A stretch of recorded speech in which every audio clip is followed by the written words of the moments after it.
and I grabbed him. I wanted to just knock the out of him, you know. And every word that come out of my mouth, I would have decked me so hard. If you would have heard what I was telling to him, I needed to be hit. He hit me, and he got me good. and then I chased his ass back into the hauler. He'd ran, and the guys held me back. I didn't get a chance to get my shot in. I've never had a beef with anybody in the garage. The following is a production of Dirty Mo Media. All right, so Casey's coming in here, and I want to tell you, obviously, we're very lucky to get him after he stuck around in town running his Martinsville Cup race. He stayed in town this week, and so he's going to come through. This is perfect. Guy lives way out in Phoenix, and so getting him into the studio, not all that practical. But I've always wondered kind of what he's been up to. And me and Casey used to be pals back in the day. I mean, we've always been friends, but we used to hang out. Like, hey, what you doing Tuesday? What you doing Wednesday? I'll meet you at the bar. See you at the lake. We got a weekend off. What are we going to do with that? And we always kind of navigated toward each other and had a lot of fun. And I've kind of forgot about those days, because then he got married and I didn't. And then I got married, and now, you know, we spent many, many years not quite as connected. Not really connected at all. And then Jimmy Johnson planned a trip over to Europe for 4 nights, 5 days.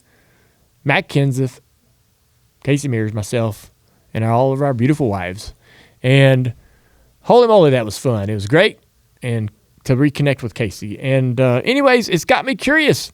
I get to learn while you learn about his childhood, his family, how he got his start in racing. All I remember is him coming into the Xfinity Series. I have no idea about the rest of it and everything that happened before that. And so my wife, Amy, she would say, wait, y'all were friends and you didn't ask him that? No, guys don't do that. Guys don't do that. Happens every day. I'll go somewhere. Hey, you know what I heard? Such and such is not feeling too well. What's wrong with him? I don't know. I didn't ask. He didn't tell me. But anyways, you know, me and Casey, we had a lot of fun on that trip, and then he comes and we talked about it on this trip. He's like, man, I'm a few races away from this milestone in my career, and I might go run. And I didn't think he was serious. And then this news pops up that he's going to run at Martinsville. I'm like, well, wow, he's really doing this. So it'll be fun to hear how his experience was this past weekend at Martinsville, whether he plans to do more, and what he's been up to since he left. Let's get to it. Let's bring Casey into the room. There he is. What's up, buddy? How are you, man? How's it going? Good to see you. You got me? Mm-hmm. What's up? Good to see you, buddy. Yeah. Dude, you don't age. Yeah, right. What's the deal? I don't know. I was looking in the mirror this morning thinking just the opposite. Yeah, right. I appreciate the compliment. You see all the things that we don't. We got to hang out. Jimmy Johnson put together a little trip where we went with our wives to Europe and spent about 4 or 5 days together. I had the best time. There were a lot of great things about that trip, and I'm very thankful for Jimmy, as we all are, and his wife Shani for organizing such a thing.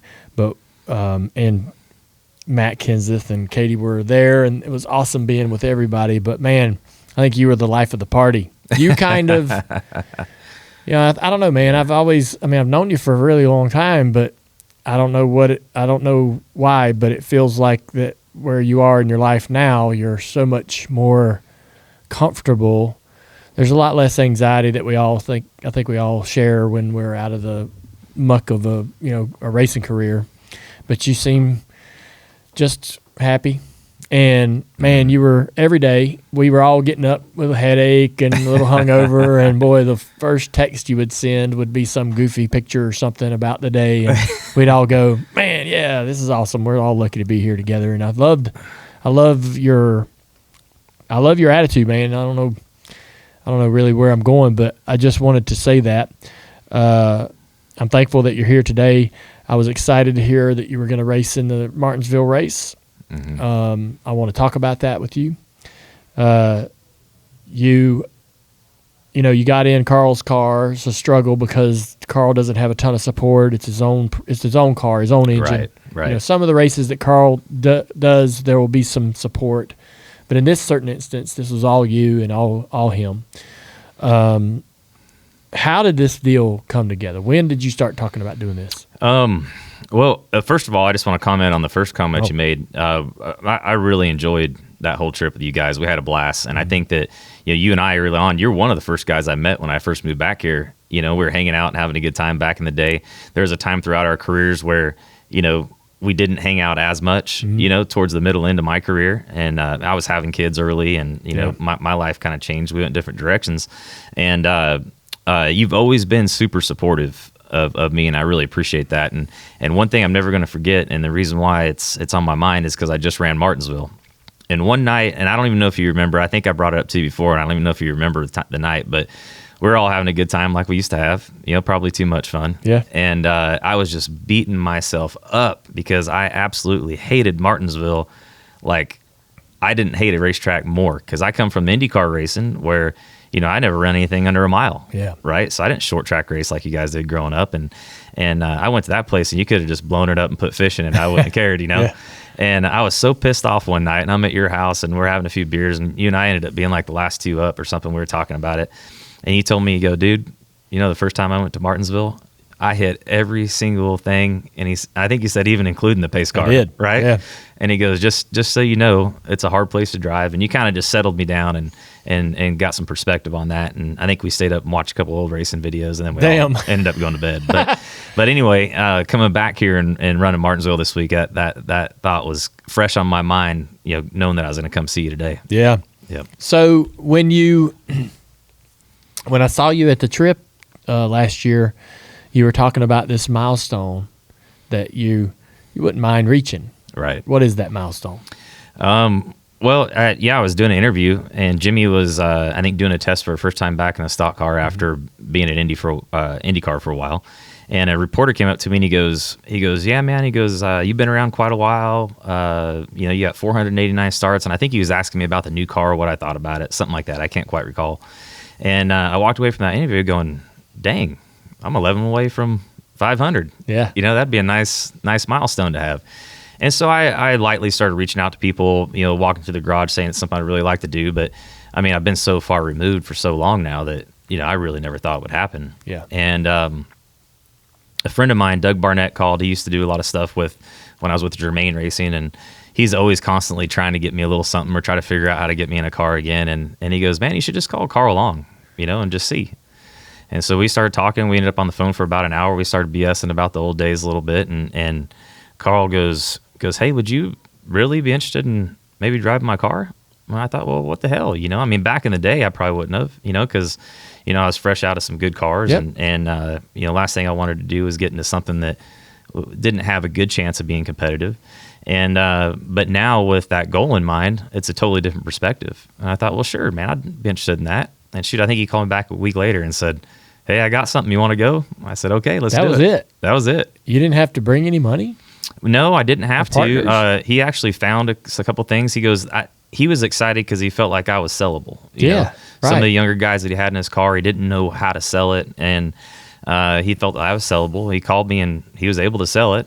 Fortunately, I had a sponsor they're friends of mine. I work with them with an Acrisure protection group. And, they jumped on board to help out as well, and they came to me at first and said, hey, we want to be a part of that. And I said, well, I don't know if you really do, because I just didn't know which direction it was going to go. Yep. And they're like, no, we want to support you. We want to be a part of it. And they're in the auto business. So, with auto dealers and things like that. So being in NASCAR is a great place for them to be. And anyway, everybody had a great time throughout the weekend. We didn't run like we wanted to.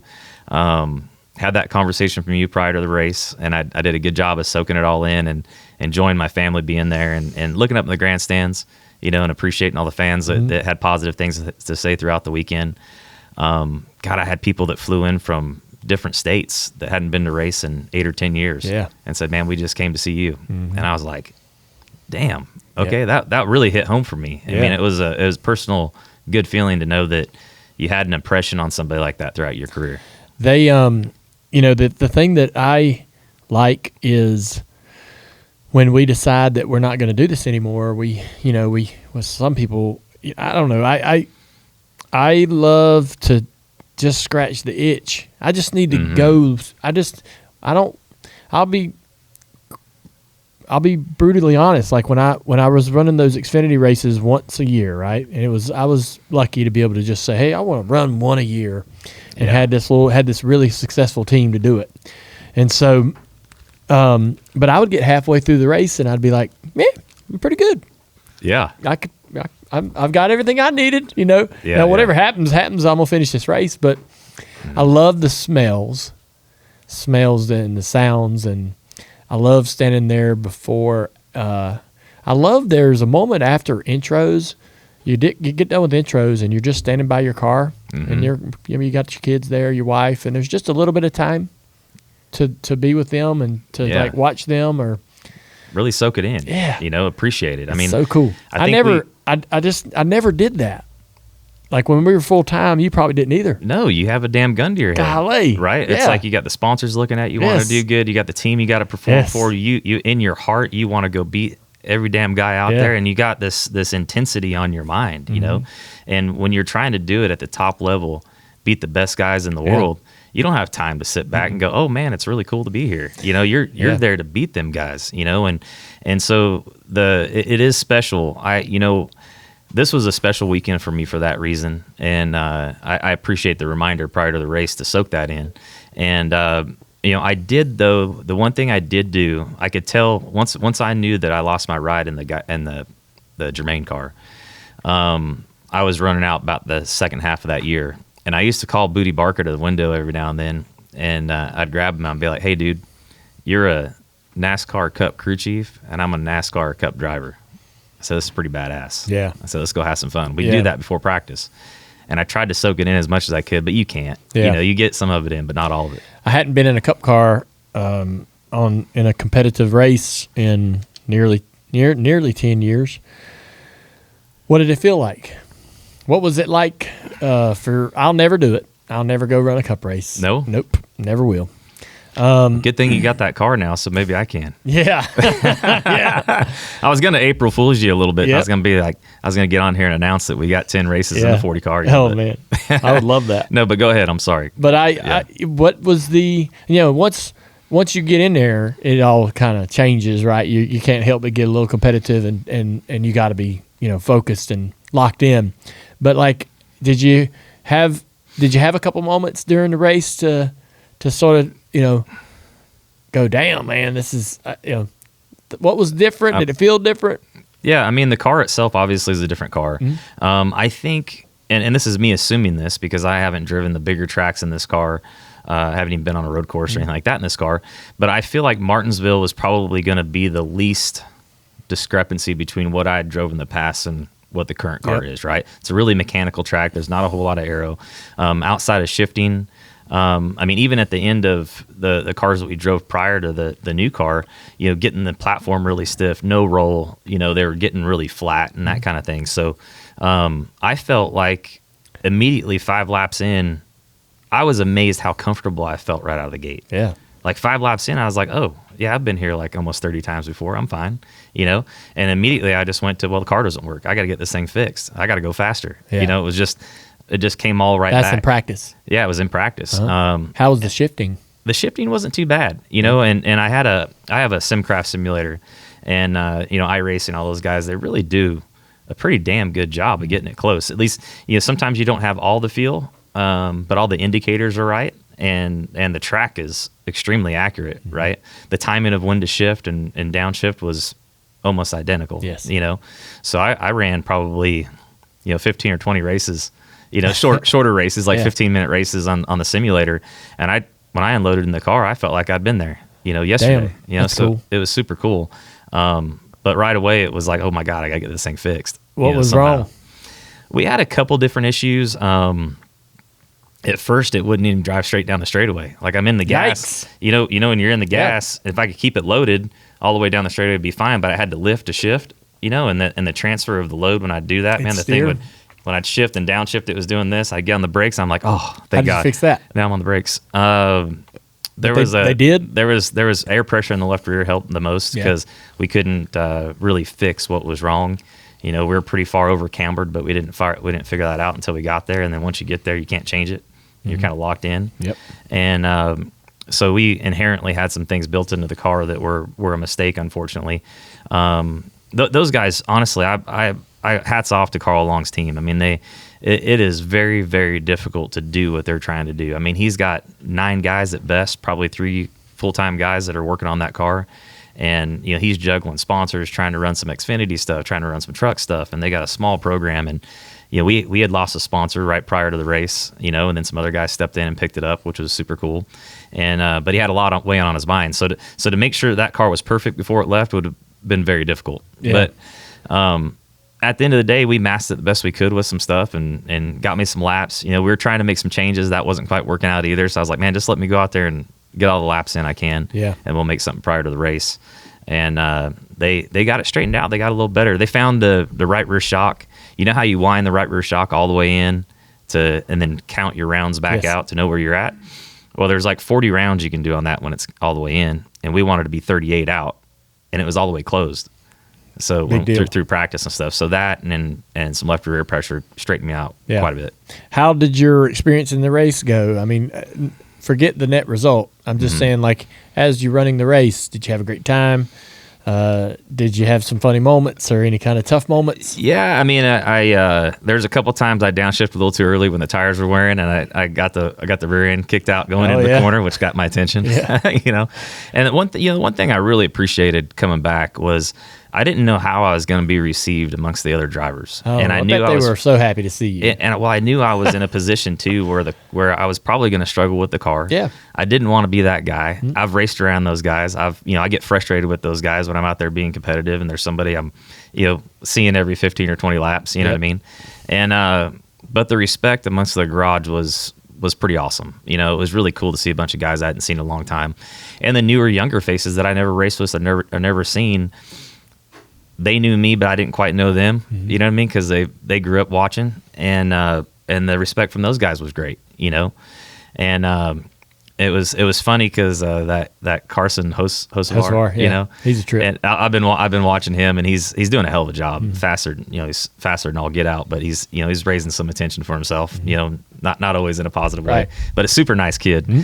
And we were in practice, and I think the 10 car hit him or something like that. And then he got me confused with him, and he went by me and he flipped me off down the straightaway. I thought, damn, that kid is like what they say.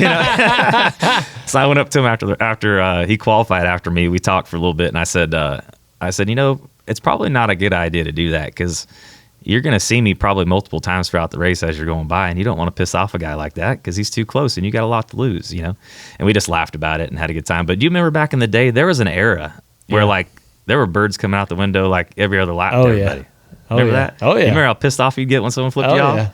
I said, man, that was one of there were a lot of people that would flip you off, but being flipped off is probably one of the things that makes you the maddest. Oh, my God. For some reason, you could run into my car. You can give me a donut, door me in the middle of the corner. I'm going to get more angry with you flipping me the bird as you're driving away. 100%. That's such an F you. If you're gonna flip someone off, you better be fast. You better be moving. And you got to be fast. At least for a good 10 laps better than that guy so he has time to cool down. Because if he can catch you within 2, you're done. I know. Yeah. All right, man. Well, I'm glad you had a good time. And I assume you're legitimately going to go after that milestone? I really do want to. Yeah. I just, I did have a good time. It was fun being back. There's not many guys that got 500 starts in the Cup Series, and I'd like to be one of the first 50 to do that, You have your eyes set on any other opportunity or any other racetrack, or is it just kind of feeling it out, or is it still pretty early in the It's early. process? It's early. I have a couple guys. What was so great about doing this is it drew a lot of attention to it. Mm-hmm. There are some sponsors that have interest in helping me make that milestone. It's a very difficult landscape right now with the charter programs. Not a lot of open cars. There isn't a lot of open cars, Yeah. and there's very few cars that you can get in and be competitive that are open. Mm-hmm. And so it's a difficult landscape. But I got my eye on a few things. I definitely need to make some phone calls behind the scenes. Carl, obviously was great for this weekend, and may be great in the future as well. but I'm open to anything. Yeah. And obviously, I'd love to go out and be as competitive as I can and accomplish that goal on top and have some fun. Is there a track that you miss that you would like to go to? Martinsville was one of those. I mean, I hated that track, and it became one of my favorites at the end of my career. I'd like to go there and run more competitive. I think it goes without saying, even though, super speedways are kind of the odds of getting in a crash are very high at Talladega or Daytona. But the open cars can be more competitive there. 100%. Right. 100%. And I mean, Daytona is just special, right? I mean, no denying it's the biggest race we have all year long. Yeah. And, I'd love to do that. I mean, how cool would it be to be in the Daytona 500 for your 500 start? Yeah. You know what I mean? Yeah. If I could time that somehow. Yeah. I really always enjoyed the road courses. Watkins Glen was a really fun track for me. Yeah. I really enjoyed that. Obviously, Charlotte's a special place. Yeah. It'd be a cool place to go. Hey, everybody, you want the latest Dale Jr. download apparel? Visit shop.dirtymomedia.com. We're always adding new stuff all the time, especially like when we say something silly on this show. We'll put it on a t-shirt. Again, check it out at shop.dirtymomedia.com. All right. Well, you were born in Bakersfield. I just went there like last week. Did you really? Yeah. Did you go to the track out there? No, I had an appearance. Oh, did you? Yeah, so speaking engagement. Okay. I got some El Sombrero.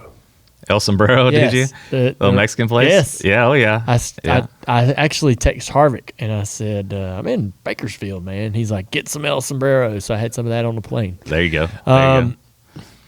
What was the racing scene like in Bakersfield back when you were growing up? Well, it's funny. You say you're from California, and people go, "Oh man, where's your surfboard and your damn long hair?" You know what I mean? That's immediately what everybody thinks. But Bakersfield was a oil and farming town. You know, growing up, and amongst all that, there was some badass racers that came out of that town. And my dad and my uncle obviously made a big name for themselves coming out of Bakersfield, but a lot of guys that came and raced at Bakersfield made a big name for themselves. Guys like Ron Hornaday and guys like that. So it was a lot of fun. I mean, my dad owned a race shop and race team as I was growing up, so I never even came home from school and went to the house. I always went to the race shop. And what kind of cars?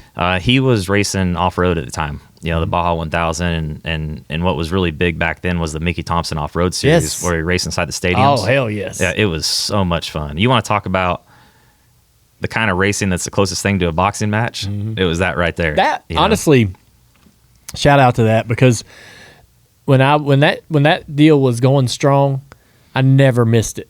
Really? Like when it came on TV. Okay. I think it was on ESPN or whatever. Was, but, yeah. Oh, Wide man. World of Sports or something like that. Yeah. And I remember, God, I want to say Robbie Gordon doing it a little bit. He did, but they had video games.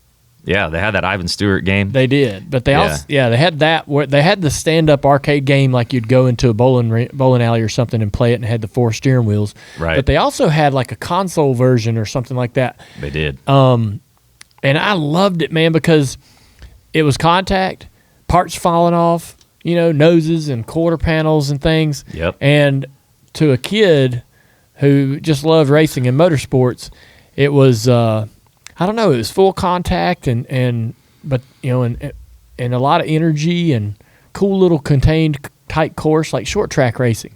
And so that's what you kind of grew up around, those type of vehicles for the most part. But then you have the other extreme of that, the Baja 1000, where you just like get in a vehicle and just haul ass across the desert the as land, fast as you can. Right. Yeah. And so I'm going to bounce around, but no worries. I was telling this story the other day, and this ain't no shit, man. And you were around when this happened. Robbie Gordon was driving that Monster Energy Hummer. And I'm not sure if you had the Monster deal on it then, but he had this Hummer that he was messing with, and he'd take it to Dakar and a couple other places. Yeah. I think. Yep. And Baja. In between his cup stuff that he's messing with. And we're at Phoenix racing, and we got a night race, and so we're sitting around all morning on Saturday or something, or a Sunday. And he texted me the day before, and he goes, I got my Hummer here. You want to go for a ride? We didn't all talk all that often, but we were nice. And he was messing with he helped us run a little race for us at Michigan and a couple races for us in our junior motorsport stuff back in the day. But he just texted me and said, "Hey man, I'm gonna go run my Hummer across the ground tomorrow. You want to go?" And I thought, dumbest damn thing ever. I said, "Yeah." Yeah. So he pulls up in the morning. It's like 10 o'clock in the morning. Pulls up in front of the bus, and I get in that thing, and we took off, left the racetrack out the tunnel, and took a left, and went down the highway. And we're driving down the highway about 3 or 4 miles, and he just turns in through the ditch, and off we go. Yeah. And we were on a path of some sort, so it wasn't like we were just driving through the bushes, but we were on some path, and he is just hauling ass, and it's just straight forever. And I'm like, I don't know if he knows where we are or what's in front of us. We're flying. Right. We're flying. And I'm like, we're gonna go off in a cliff. We're going off into a ditch. We're gonna wreck the freaking hell out of this thing. Yeah. And he's not. I can't talk to him. Yeah. And it's loud.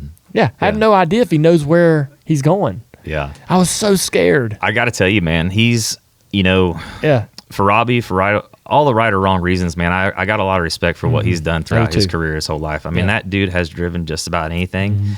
And I'm telling you right now, my dad's my hero when it comes to off-road racing, and he is a bad dude in the desert. He is a bad dude in the off-road. But Robbie Gordon's one of those guys that really has something special. He does. I mean, he has a next level in the desert that other people don't have. And when you're in a car with him or a truck going through, it's going faster than it should. Yeah. And he's okay with that. Yeah. He's comfortable with where that is. And I felt like I was flying through freaking space, dude. Yeah. That like in Star Wars where the stars are flying by. I'm like, it felt like we were going 500 miles an hour. Yeah. And I look over to him, and he's comfortable as can be. Of course, the ride quality in those things are amazing. It felt like we were just on pillows, just floating across the tires are just kind of tapping across the ground as we're going. But I was never, ever in my life more scared. Like, I don't get scared. We race, right? But that scared the out of me. And when we got done, I was so glad to get the hell out of that thing. I'm like, you know what? I wish I had that ability that he has to say, I'm going to take somebody that typically doesn't get very scared and scare the out of them. Right. And you're right. Like, now I never really thought about it like that till you mentioned that. What a talent he is. He does have something special, and I was able to go across the desert firsthand, be a part of it, even for just a mere full moments and witness it. So getting back to your story, you grew up around those type of vehicles, racing the Mickey Thompson Stadium Tour and stuff like that, but also the big 1,000-mile races or the 1,000-kilometer races or the Baja and all that stuff. Yeah, the Baja is intimidating. It is. It can be. Right. Yeah, it is. It's a very unique race. For me, I was growing up with my dad was doing it. I didn't spend a lot of time down in Baja when he was doing it because I was so young. I was a part of the stadium off-road stuff, because I got to participate in that. And then I started moving into formula cars. But I always wanted to do the desert. That was always something I wanted to be a part of and do because I just loved it and loved watching my dad. I played around out in the sand dunes and help me understand what that race is. Like in my head, like in my like totally novice mind, I think, okay, they must have a starting point and there's a finish line somewhere out there. 1,000, how far is it? 1,000 kilometers or miles? 1,000 miles. The one I run the year before last. Is it the same course for the most part? They use various parts that are the same, but it typically changes a little bit every year. I mean, 2 years ago it was actually 1,300 miles. Last year it was roughly 900. They always call it 1,000. But they're always kind of trying to find new routes. But they run portions of the course that they might run every single year. How many cars or vehicles usually are in this event? Hundreds of cars. Yeah. Hundreds of cars. Thousands of vehicles. Thousands of vehicles. Yeah, between like four-wheelers and dirt bikes, all the way from those little Volkswagen Bugs to the trophy trucks. I ran a Class 1 car with Brendan Gaughan the last couple of years. Yes. And that was a lot of fun, too, rekindling that relationship. How many, and then you got to chase vehicles and all of that following you everywhere you go to be able to prepare, pit, fix. Do you camp? Do you race from town to town? And Yeah. I mean, you do. I mean, you run a portion of the race. You know, when I did it with Robbie one year in his truck. That was a lot of fun. His truck was amazing to drive, and I got to drive the middle section, which is cool because my parents have a place down there, and I was able to base out of their home to do all the pre-running and everything else. Oh, what's pre-running? Pre-running is to look over the course, take notes, try to get a good idea of what's going on. A lot of the reason why you do it during the day, you can see pretty good, you know, if you're not in the dust, and you can kind of judge what's coming up and be pretty fast. But 9 times out of 10, you're in the dust, so you're really running blind. So to know what's coming up is really important. And then at night, things are different too, right? So I ran at night my first couple of years in the Baja 1000, and you can't tell at night with your headlights.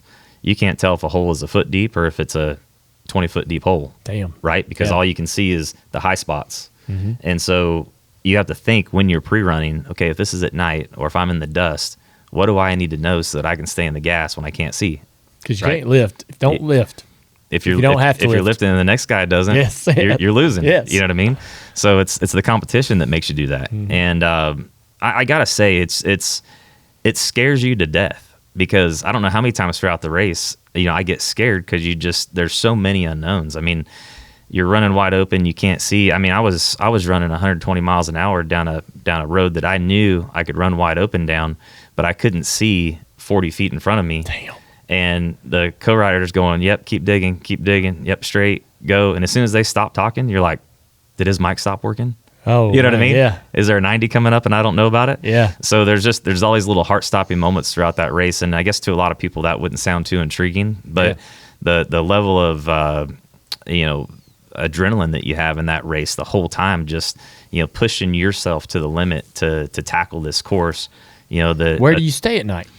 I ended up usually run my portion. I usually go back and I stayed at my dad's house, or we'd go back to the hotel depending on what. So you section. run a distance, and then you can leave and go to wherever, and then come back and run the next leg.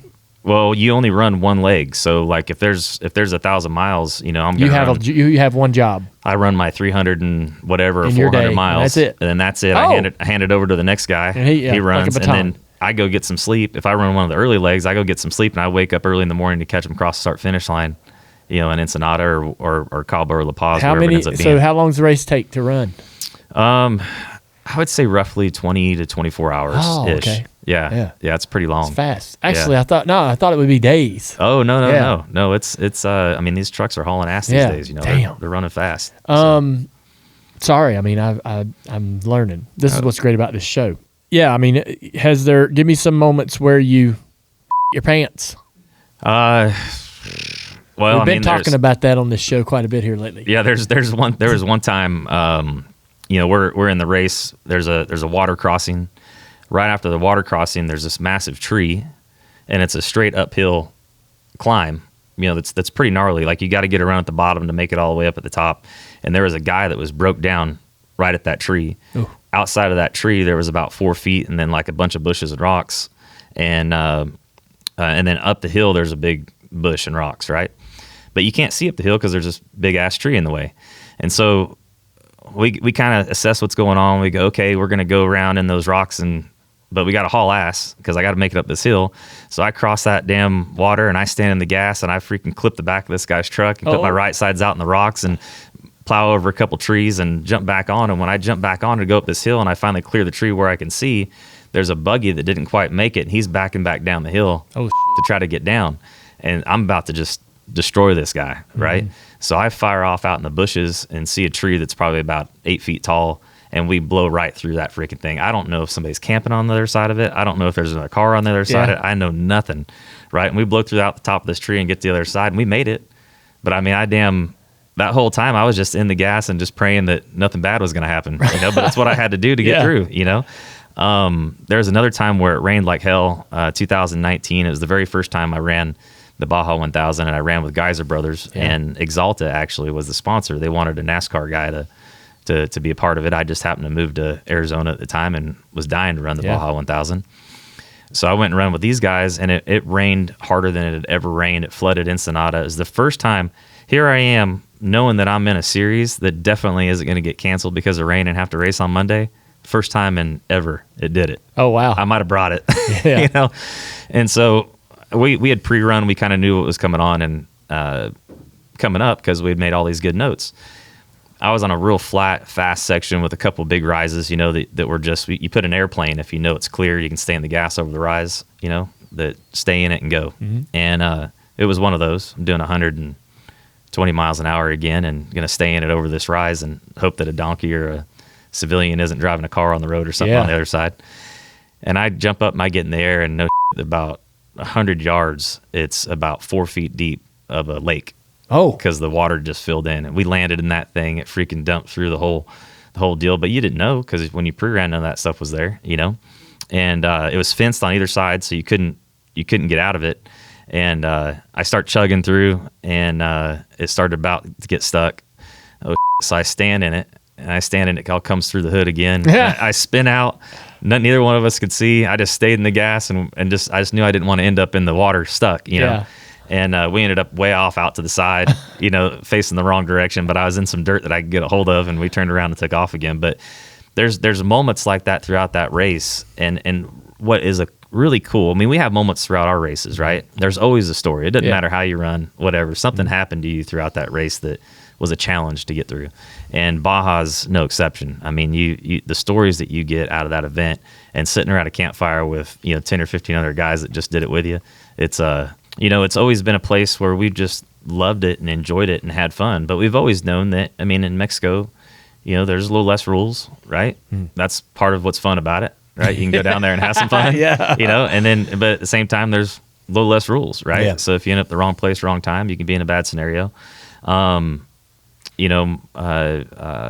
Dad's come back after the race with like bullet holes in his truck, and 9 times out of 10, they just think it was like drunk ranchers that probably didn't really approve of you running through their land or something like that, but we were racing through there anyway. And it definitely changes your mind. I think the atmosphere down there right now is a little bit different than it has been probably in the last 10 or 15 years, you know, and there's been a bit more of that going on in Baja where you didn't really, deal with it in the past.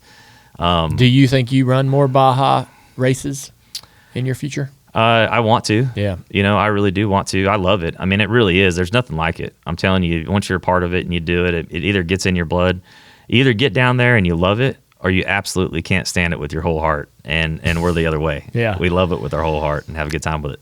I guess I wanted to give you opportunity to celebrate the Mears Gang. Okay. You sent me and Amy some Mears Gang hats and T-shirts, and we love it. Yeah.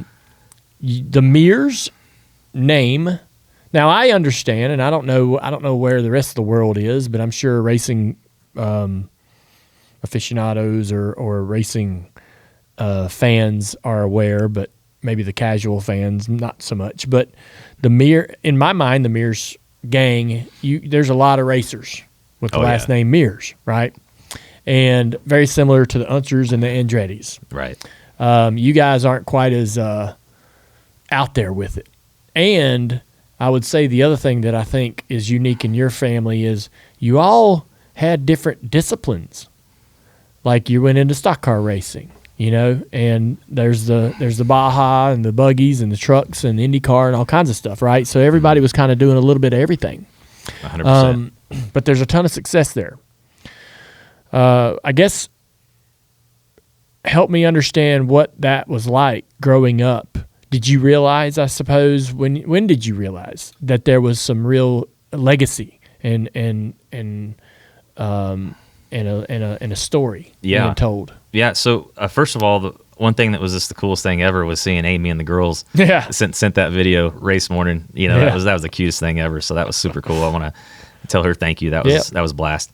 Or it got me. It was so cute, and Trish and I loved it. Right. Yeah. And the Mears Gang to me is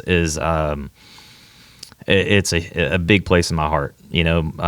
My grandfather started racing back in 1946 in Kansas, and it did really, really well. Won a bunch of races. They used to call them the jalopies back then. Yep. And it was the old Model A, Model Ts with no fenders on them, and they used to do crazy stuff like run their car around in the parking lot with the steering wheel turned all the way to get the tires to where it would create an edge on it, and they could flip them backwards, run them on the car. That's the stuff they used to do back then to get a little bit of advantage, right?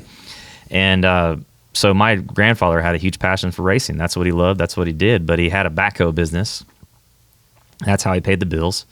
He moved to California. My dad was my grandma and my grandpa both moved to California when my dad was 5 years old. Rick was just born. And my grandfather ran a backhoe and still was into racing and having some fun. And pretty soon my dad and my uncle both started getting into it. And from what I understand, talking to my grandma Skip, grandpa, we've lost both of them now, but they were starting to get into racing dirt bikes. And they're starting to do real well and have a lot of fun with it. But my grandma wasn't having any of it. She did not like them on a motorcycle. And they ended up somehow, I can't remember the whole story, they ended up getting a buggy, started racing some local races down in Ascot, which is south of Bakersfield. Yeah. And they went down there and just started winning everything. Started winning a bunch of races. My dad and my uncle both. My grandpa would hop in and drive. And they used to come down with a big group of guys that would always help them out. And some media affiliate down there dubbed them the Mears Gang. Like, oh no, here comes the Mears Gang. Yep. And there was for two reasons for that, because they'd either beat you on the track. If they didn't beat you on the track, they usually got in a fight in the pits and won that too. So that was but what's weird about my family, not weird, but my dad and my uncle and my grandfather, they're always known for being super nice, super easy, super down to earth, but they just took zero Yeah. So if something wasn't working out for them on the track, they usually figured it out in the pits later, And so they got dubbed the Mears Gang. My dad saw that as an opportunity to create some sort of family legacy. And he actually drew the Mears Gang logo. The one we see today? The one you see today. Yeah. And this is back in the 60s. That's badass. And so then they started putting it on T-shirts. They go down there with white T-shirts with these big Mears Gang logos. And that was our posse. That was our crew. And that was prior to me, Yeah. And I always grew up Mears Gang T-shirts, everything. My dad, when we went to the off-road races, it was a Mears Gang logo with the truck in the center of it. And if you went to an IndyCar race, it was the Mears Gang logo with my uncle's IndyCar in the middle of it. And that's just how we rolled, And it was always really important to me throughout my career to keep that going, keep that family legacy alive, And that's kind of where we got with it today.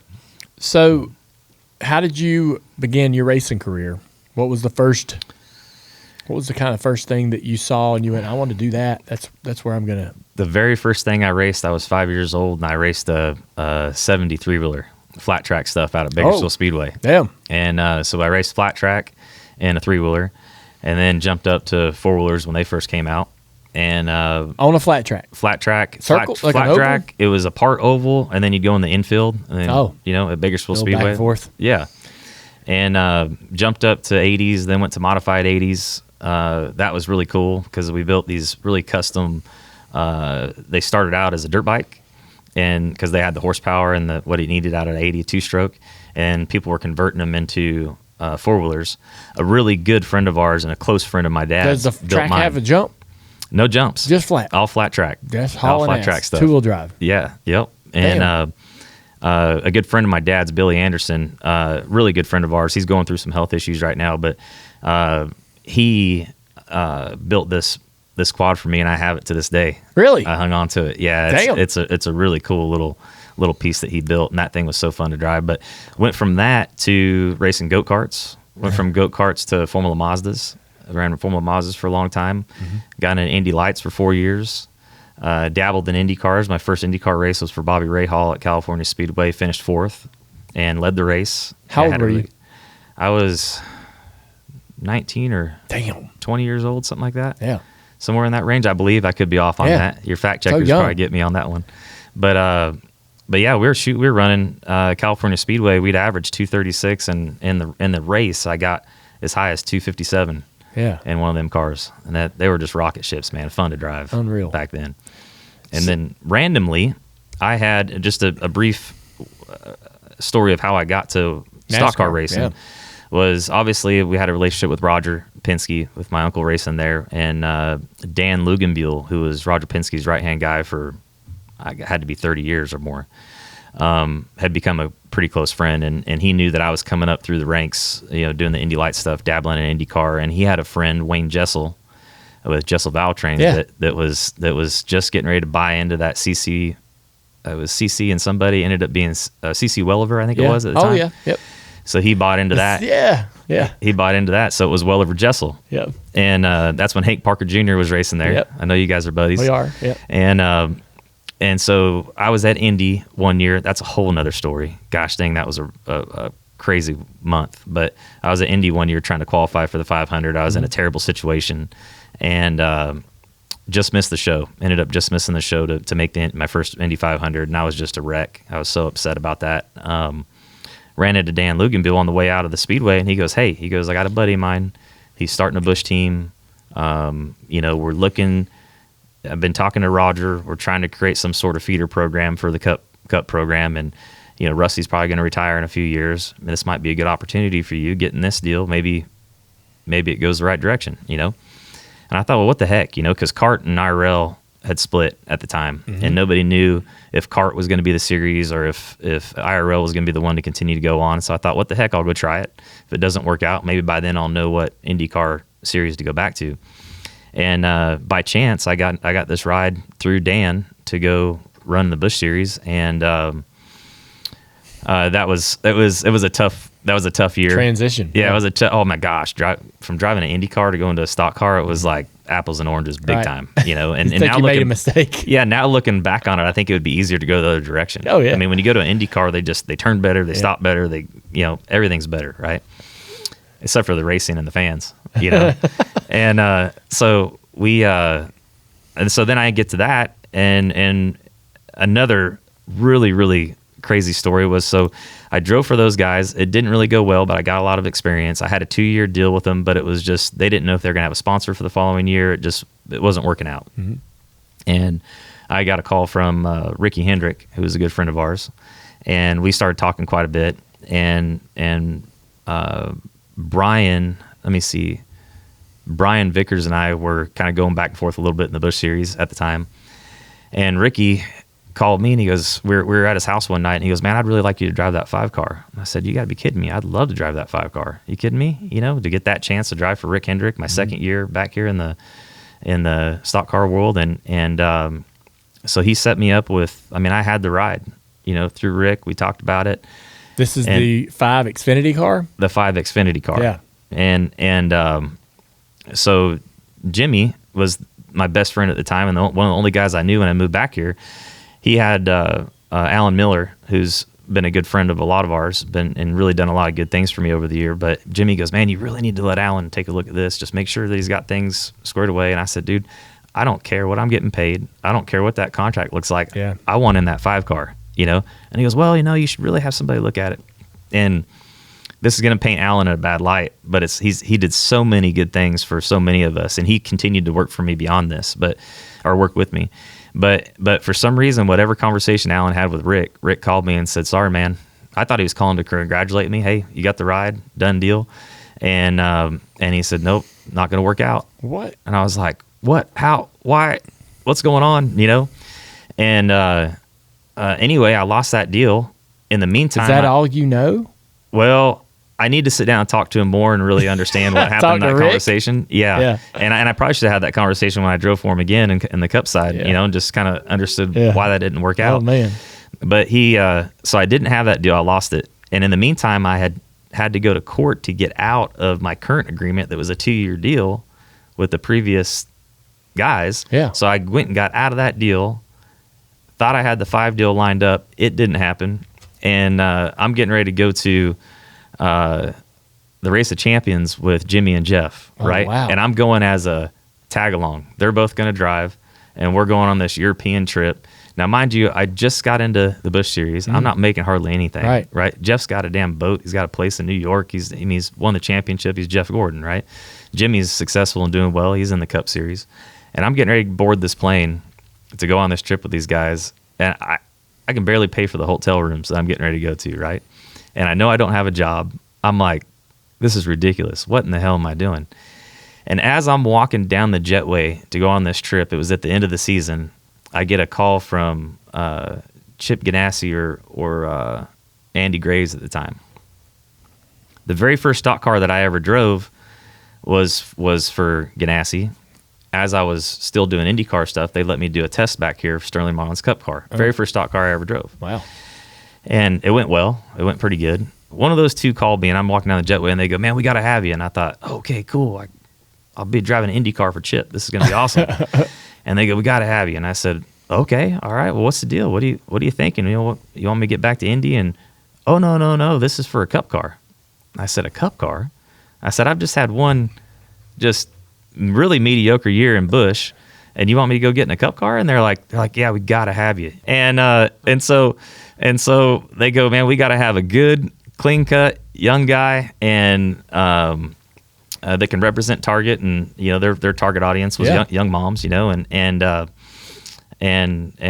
all this goes down. And I said, "Well," I can't get in that damn Cup car for a year. I only got a year of Busch experience. I mean, get in there for a year, you're going to spit me out at the end of the season, and my career is not going to go anywhere." And he goes, "No problem, 4-year deal." Damn. And I was like, perfect, I'm in.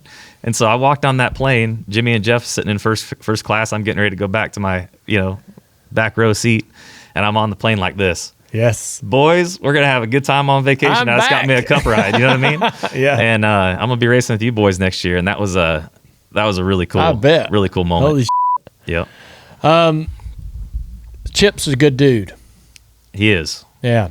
Is y'all's? I'm assuming y'all's relationship's still really good. It is, and Chip's always been Chip's his own guy, right? I mean, I think we've all had conversations with him, and Chip's not like anybody else. He's his own man. But I got to tell you, deep down, that boy, he's got a big heart, and Chip Ganassi, prior to getting that deal in the Cup Series, when we were doing our Indy Lights program, which was Team Mears, and it was my dad and my uncle got together and ran my cousin and I in an Indy Lights car for a couple years. That happened for a number of reasons, but there were times where we were really tight on budget. And Chip Ganassi, on multiple occasions, walked up to my dad and my uncle and handed them a check just to help out, that would buy us a set of tires that weekend or help us out. And I got to tell you, he told me he was going to give me 4 years in the Cup Series, and he did. And I would have never had the career, I don't believe, if I wouldn't have got that opportunity with Chip. I like him. He kind of reminds me of, he's like the Dana White of Cup owners. Yeah. And he's no bullshit. Tells you, he's kind of guy that, now I don't know him as well as you, nowhere near, but he gives me the vibe that he's the kind of guy that he'll do what he says he's going to do. He was a racer himself, so he can understand some of the things that we're challenged with, right? Right. Some owners that haven't ever driven the car, there's a bit of a disconnect. For sure. Right? Oh, yeah, for sure. They can still be incredible owners and very successful, but, man, when you've got an owner that's drove, it's like you can speak the same language. When things aren't going well, especially, you can go, "Hey, you've been there. You know this is I need this part of this piece changed, or this person in me. We're not, whatever it is." You feel like they can understand where you're coming from. Yeah, and I think there's 110% something to be said for that, because I drove for guys that weren't, drivers, and guys that were just like you, I'm sure, throughout your career. And a guy like Chip, he'd sit in the driver's meeting, you say, "Hey, I need this, I need that." They immediately get to work on how they can fix the car to make it better, right? Or are on the side of thinking along those lines. You drive for guys that haven't driven before, they're looking more at you like, how can you figure this out better? How can you change? What can you do different? A team owner that's been a driver, they know how important it is to get that car the way you need it, to go fast. Yeah. And that's I think a key component in a lot of ways. So I think that your experience at Chip's was a lot of fun. You had a lot of good speed, ran their Xfinity cars from time to time, and had incredible speed. What are some of your proudest moments, I suppose, driving the 42 and being a part of that team, and driving the 41 and the 42? Yeah. So as you know, my first crew chief there was Jimmy Elledge, and you know him well. Yep. And we had a lot of fun together. It was the right match, I think, for me early on, to really learn and understand the sport and have a guy that I could relate to as well. And, sitting on the pole at Indy was a big moment for me. We had some really fast race cars there back in like 04, 05. Wind tunnel was working right. Everything was just kind of going in the right direction every time we built a new car. And we finally figured out that coal-bind thing. And I know there's a lot of guys that think they had it figured out, but I think we were one of the first that really had it figured out. Yeah. I mean, we had that coal-bind thing worked out real well. And we went to Indy, sat on the pole, and obviously that's a special place for me. All the success that my uncles had there, my dad's raced there. The Mears name is really well known when you go to the Speedway. And when I ran that lap, I knew I was fast in practice. And we knew we had a shot at it. And went out there and put that sucker. That car was so fast. Like I remember that lap like it was yesterday. Yeah. And we crossed the start-finish line. And back then, before we had these new cars, you taped up the grill. So as soon as you cross start-finish line, you cut the motor off, right? Keep the thing from blowing up. And so, cross the stripe, cut the motor off. I was like, gosh, dang, that felt good, you know? And I hear on the loudspeaker, because your motor's off, Dale Carnegie's there still at the time, and he said, and it's a new track record. And by then I'm rolling around 3 and coming into 4. And at Indy, the grandstands are so close. Narrow. Right? Like the outside grandstands are right there. Driving down a tunnel. And then they got the inside grandstands. And the sound of the crowd and how crazy they went and how loud I get goosebumps talking about it right now. That was just definitely one of the coolest moments I had with Ganassi. Now, I'll be surprised if I'm wrong here, but I think me and him both qualified in the top 3. I think I remember that. At Indy that year? Yeah.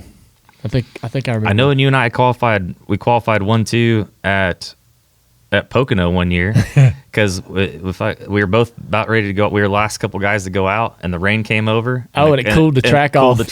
We hauled ass. I think I sat on the pole. You might have been outside front row. I can't remember, but both of us hauled ass because it cooled off 20 perfect. degrees. Yeah. Major advantage. You would replace. You went from the 41 to the 42 and replaced Jamie Murray. I think he was going to Roush. Yeah. And then they brought Reed Sorensen in, I believe, to the 41. They did. Anything odd or unusual about that? I mean, it's rare you see, I guess, the driver slide from one car over to a different car in the same organization. But I'm assuming it just was a rebrand of the sheet metal and not so much anything else. We actually swapped teams. Entire teams. Yeah, we did. I went over to Donnie Wingo, and that was Jamie's whole deal. All them guys, and Reed Sorensen slid in with Elledge. And Elledge and I, we got a great relationship, man. I like that guy. We had so much fun together. And but there was some tension, like that the first part or middle of that third season that I was with Ganassi, where things aren't quite working like they want to, and the finger points hurt. I think it's him. He might think it's me, type deal. And so there was some decisions made really early in that third season that we were going to make a change because they knew Jamie was going somewhere else, and they knew that they had Reed coming in. They're trying to figure out where to place him, and so we decided to change it up. But the funny thing is, about mid-season that third year, we started absolutely hauling ass. And we were like, "Dang it, what are we doing here? Now we're changing it all." And but we went ahead and made the change. I went to Donnie Wingo, love him too, great guy. We went right into Daytona that year. And that was the first Daytona 500 that Jimmy won. I got second.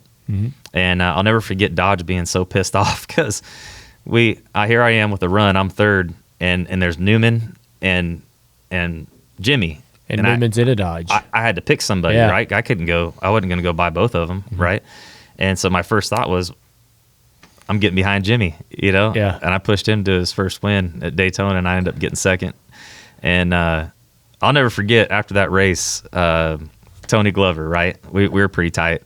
And after that race, I finished second. I was like, gosh dang, I was happy for Jimmy about, gosh dang, second, Yeah. And he goes, Mears Gang, let me show you. So he always called me Mears Gang. He put his hand around me. Mears Gang, let me go show you something. He walked me over to the NASCAR hauler, and back then they post the winnings on the side piece of paper, right? I think it was like 1.6 or something for second. Damn. Yeah. And he goes, look at that right there. And I was like, damn. Yeah. I had no idea. Like I've been racing, for 3 years in the Cup Series, and I'd never looked at the damn prize money one time. Yeah. And so I felt a little bit better after that. I bet. Yeah. So I want to talk to you, I think first off, before we go to Hendrick, is about the 2005 Homestead race. Leading the race with 17 laps to go and the caution come out. You feel like that if me and Carl Edwards had this conversation. It's not a new conversation, and it's not a new idea. Right. That NASCAR NASCAR was very quick to throw a yellow. Some of the races would have these long green flag runs. We just signed a new TV contract TV was probably putting some pressure on NASCAR about the entertainment value, and you know, it didn't take a lot for yellow to come out. Did not. It could be, you know, it could if you and I looked at it. Now, this is, you know, there's a corner worker or a spotter or whatever for NASCAR that's an official that's in the corner. You and I will look at something and go, yeah, that's not metal. That's a bare bond, or that's duct tape, or that's not a metal piece that's in danger of doing anything. But they look at it and they'll be like, I don't know, could be. Yeah. Caution. Right. Put it out. And man, if there's a graph that's a lot of fun to look at. I don't know if you've seen it. I don't think I have, no. I could probably tell you what it looks like, though. Yeah. There's a graph that kind of tracked cautions per race from, like, I don't know, the 80s. And it's literally like 1.7 pretty much every year. Right around there, pretty flat. New TV contract around 2000, 2001. And it starts ramping up. And it goes up to like 3.5, 4, and stayed there. And it would spike every once in a while a little bit, but it's 2 cautions per race on average more than it had been for 30 years. Gotcha. When they introduced stage racing, what do you think happened? Dropped Back down. to 1.7. Yeah. And so I feel like that now that my personal opinion is that we all put so much pressure on them, complain so much. Carl jokes that a lot of the debris cautions were for me because I was getting ready to get lapped. Could have been the case in this race, Homestead 2005. But you know, I think all of us in the industry back then felt this way about it. You know, that the cautions were a bit egregious. Some of them were unnecessary. A lot of times they'd throw cautions and not even be able to show you any reason for it, right? There wasn't even anything on the track. But when NASCAR when NASCAR felt that pressure, the networks and them go to the drawing board, come up with stage breaks. Now we're going to have cautions. Right. Now we don't need to do this anymore. You felt like, you know, that there was a late yellow in that race that you were going to win. 100%. That was probably unnecessary. 100%. Yep. And you feel like that if you had won that race, your whole career might have been different. Well, I mean, your life and your career is broke into these moments, right? Yeah. Each moment dictates maybe that next moment, right? Just such as life and anything. And we had...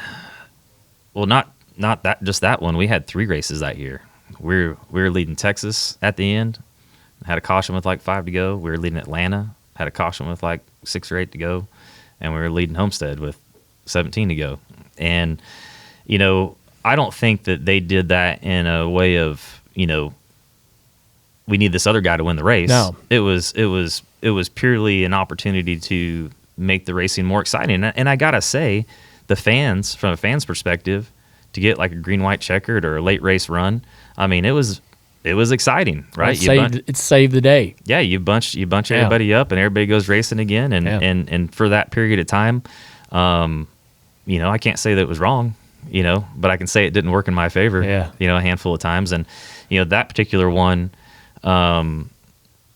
I was leading by a fair amount, and I had a car that wouldn't fire off good. You know, for 5 laps, for whatever reason, that car and the way we had our setup, for the first 5 laps, I'd swap flies for about, you know, 8 laps, and then the back end would get in the track, we'd start taking off, and about lap 15 or 20, that thing was a rocket ship. It'd just take off and go. And you know, we'd come in first, go into the pits, come out 6th or 8th. You know, swap flies for a little while, go back on up to first. I mean, we by far had the fastest car in that race, and I was getting ready to lap Tony, and it was the year Tony was going to win the championship. And I know if I would have lapped Tony, it definitely would have could he still win the championship? Absolutely. But I think it depended on where Biffle finished in that event pretty heavily, and Biffle was running good. So I got within, I don't know, probably 10 car lengths of Tony, and 17 to go, and here come that caution, you know, that we knew was going to happen. And we came in the pits first. I think we come out 4th. We ended up finishing third or fourth, with a short run to the end. But for sure, there was some times where, if I would have won at Texas, if I would have won at Atlanta, if I would have won Homestead, I mean, not many people win 3 races in a season. No. And that puts you in a different category, right? It gives people that next team you go to or the next deal that you do, when you're looking at that crew chief in the eyes and you're going, man, I need everything out of you. I need everything out of this team. I need you to treat me like I'm Jeff Gordon when you're working on this car, not Casey Mears. Yeah. And it makes a difference. Yeah. They know you can do it. They know you can get it done. Without a doubt in their mind, they're going to work on that car and give you the best piece that you have. I mean, I worked with several crew chiefs that were great, but there's times, and you have too, I'm sure, you look that guy in the eye and they goes, he doesn't believe in me right now. We talked about this on my show yesterday. Yep. Somebody was asking me about, so Denny's got a new crew chief this year, and they were just saying, how do you know when it's working? I was like, you'll walk in the hauler and you can look that crew chief in the eye and you can know right away whether he believes in you or not. And there's nothing they can do to hide or fake it. 100%. And when you walk in the hauler and that guy's trying to turn over every stone he can on that race car to help you, he believes. And if you look in his eyes and you see doubt, it's freaking over. Yeah, 100%. You're not gonna change it. Yep, and that happened to me a couple times throughout my career. It did. And Alan Gustafson, I love him. I really do. I would have that dude tune on my car in a heartbeat tomorrow. But there was a moment where he lost that in me. We had a tough year that year. Actually, you were there that season. Remember, Rick, were you there that year when Rick told us to go to Nashville and he said, I don't care if you guys are going to be there for 6 months, figure out how to get these cars working or don't come home. Yeah. Yeah, that might have been prior. And anyway, so we went and did that test, and that was a headache, but we got our cars working a little bit better. Point being, first part of that season, he just, Kyle Busch just got out of that damn car and I got into it. Yeah. Kyle's a bad MFer, right? He's a good driver, and I think I can hang. But now that I'm on the backside of my career, he's got a notch ahead of me. Yeah, you know what I mean? I mean, notch ahead of a lot of people, right? Yes. And so Alan had Kyle, and we were struggling, but the whole team was struggling. But he lost a little faith in me pretty quickly, And then I think once they announced that Mark Martin was coming into the car, there was a sense of urgency of, oh, shoot, we got to get this figured out. And it was the year that Jimmy and Jeff were fighting tooth and nail for the championship. Like, one guy would win a race one weekend, next guy, Jeff would win one, next weekend, Jimmy would win one.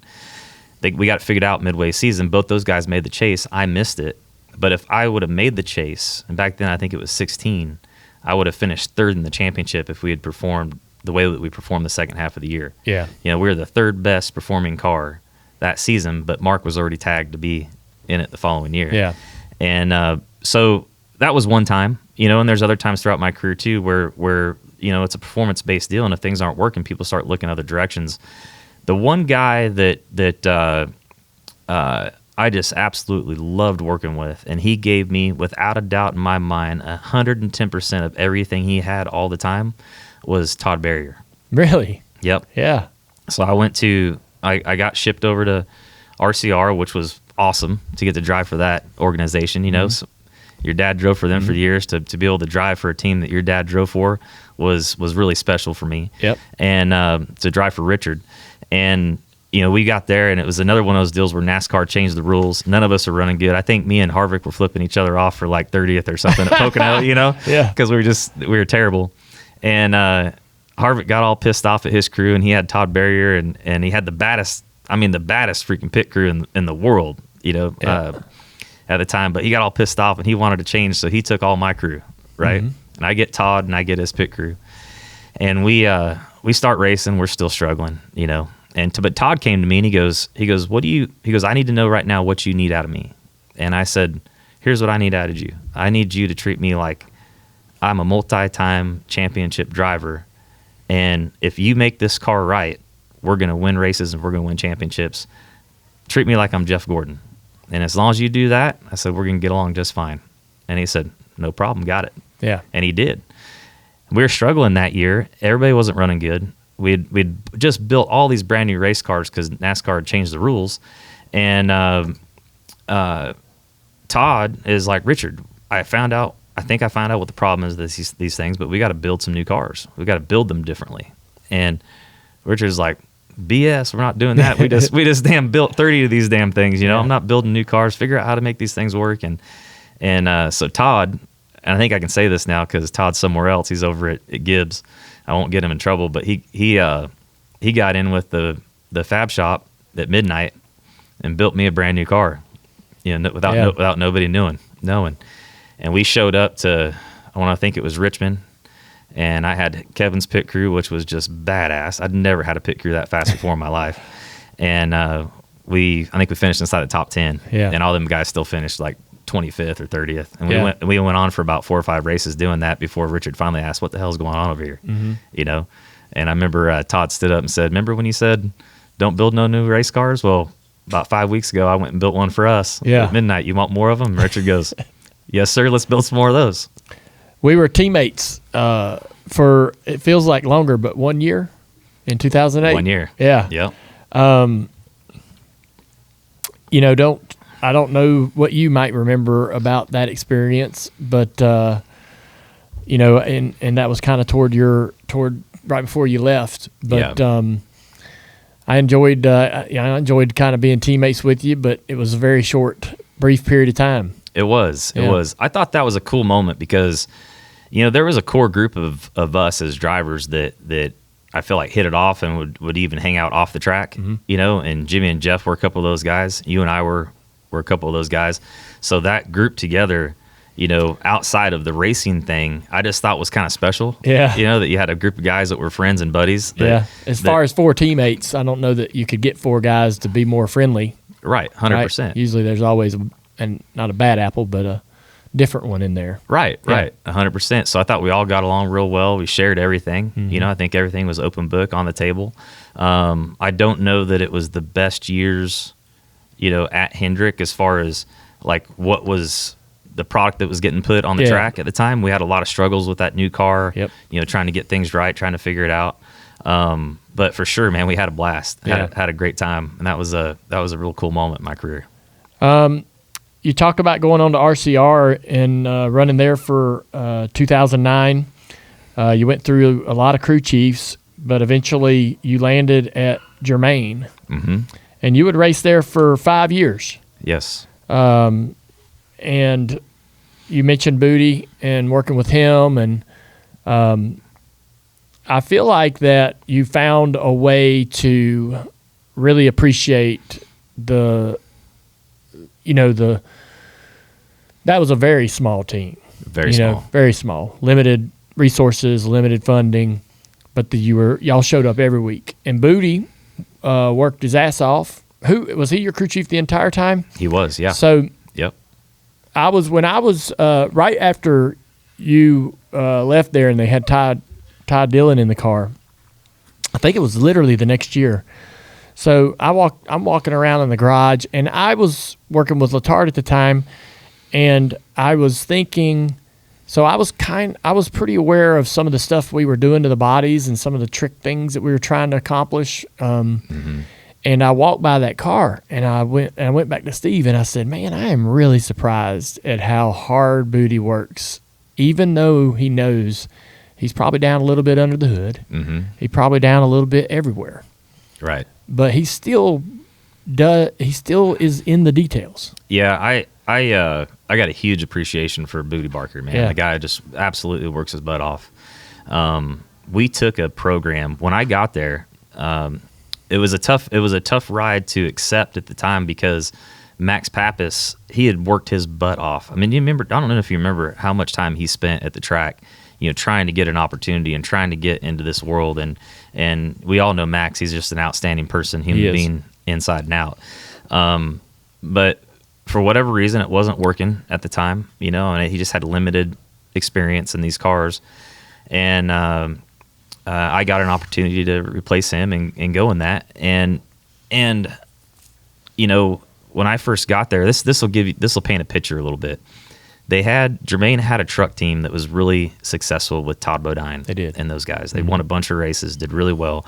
They had this cup program that was kind of like a side gig. They're running, start and park some races, run half the season, type deal, but they were trying to grow it.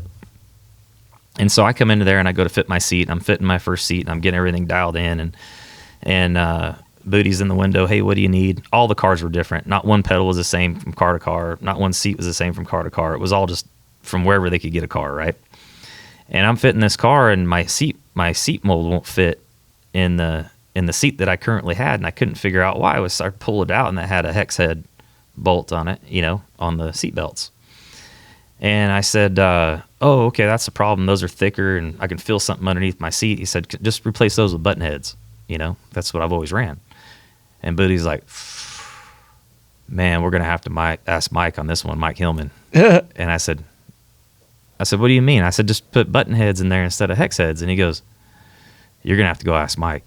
I said, I got to go ask Mike for a button head bolt to put in my seat? And he's like, yes, sir, you need to go up to the front desk and ask Mike. I was like, all right. And I walked in, Mike, and I was kind of laughing, because I thought Booty would. You thought there's a camera somewhere, right? And I walk in there and I go, hey, Mike, I really need some button heads for my seat. Booty said to come ask you, and he just goes, man, I don't know. How much of those you think I don't know if we can get button heads, And I said, I'm like, you're kidding me. Seriously, that's how we started. Yeah. I mean, it was that tight. And the reason why I found out it was so tight was we were getting a check for that Cup car, and I think it was helping feed the truck program a little bit, right? Long and short of it is, Booty and I worked our butts off together real tight and real close with Bob Germain and with Geico, who was a sponsor at the time, and we really cultivated and built a team there, and over time built a budget to where we could really go racing and start competing. And that's one of the more proud moments I've had in the sport, to be honest. We took a team that was a start and park program all the way to a team that could actually go out and halfway compete, looked a lot better on the weekends, and turned it into a program that somebody else desired to be a part of. Yeah. I was thinking that when I was asking this question or setting up the Germain Racing conversation, is out of everything that you did, I mean, running up front and winning races and being competitive is obviously what every driver wants. But there's a lot of moments in a driver's career that have nothing to do with winning that are rewarding. Huge, yeah. Things that people will never remember. I've got races that I ran that I'm really proud of that no one remembers, right? I remember something that happened or something we did, and I have to imagine, I do remember how shoddy and sort of patchwork that program was, and really unappreciated, really, by a lot of people in the industry. Didn't no one take it really that serious. Very similar to kind of Furniture Row when they came in. It was like, oof. Right. And Max was struggling, didn't have a lot of oval experience. They just weren't a threat. And from 11 to 2016, it truly did turn into a successful one-car operation. Yeah. And I think that you would go to the racetrack and overachieve nearly every weekend. Yeah, and that's a good point, because we did in a lot of ways, and we had a good culture, and I think the culture had good perspective as well, right? We had a sponsor that really understood what we were fighting and what we were working on. They knew what kind of money they were given. They knew what kind of money other people were getting. They felt like they were getting a good value for what they're investing. Bob Germain always wanted to do better, and here's a guy that never raced a race car, right? But I was able to have some really good conversations with him to explain and to where he could fully understand of what our uphill battles were. And we used to sit down sometimes and he'd go, man, what do we got to do to get better? And I said, Bob, another $1 million isn't going to change this program. No. Another $2 million isn't going to change this program. I said, if we want to step up and we want to spend another $10 or $15 million, that might do it. We're going to get to that next level. You know what I mean? You know that gap, right? So I felt like we were kind of in that sweet spot right before the really big budget team programs. And I felt like we were getting good finishes and good results for what we had. Yeah. And the whole team kind of knew that. So that's what kind of kept that around for so long. Yeah. Everybody was on the same page. There wasn't a team owner expecting way more than he should get. There wasn't a sponsor that was expecting way more than they should get for their money. And we were just able to cultivate a good relationship, good open relationship throughout the whole thing, build the team, build the program. And I can look back on that and say that I was really proud to be a part of that. I want to ask you about Richmond 2014, Marcus Ambrose. Yeah. I saw that video the other day. Somehow come across my social media. Did it? Yeah. Well, I've never had anybody swing on me at the racetrack that I can remember. Yeah. Did if I remember the video correctly, I think you both were ready to go. Yes. Yeah. And what happened? And so learning later about this, and Marcus and I, we never did sit down and have that beer. We always said we were going to go sit down and have a beer. He went to Tasmania. Yeah, he took off and left after he's that. hard to reach. I didn't realize that he had a lot of things going on behind the scenes, a lot of pressure on him. Like he was either going to be out or in. I didn't know that at the time. I was with the 13 car, which I very rarely had a good, like when you're with a team and you'd never have a good car, but maybe like 4 or 5 times a year, and you actually have a good car that weekend, you're just dying to get everything out of it, right? And I had a really good car at Richmond. I had a top 10, top 5 car, legit, with the Geico program to beat all these big teams, that day. Yep. And Marcus didn't know if he was going to have a job. And under 3 or 4 restarts in a row, I'm on the bottom. He starts behind me. He goes all the way onto the apron at Richmond, just misses the inside wall, and then body slams me to get by me, right? And he did it 3 times. And so I'm freaking hot. We ended up having a halfway decent result regardless of what happened there. We pull into the pits, and he just happened to be walking by me. And he's pissed off because he had a bad day. Yep.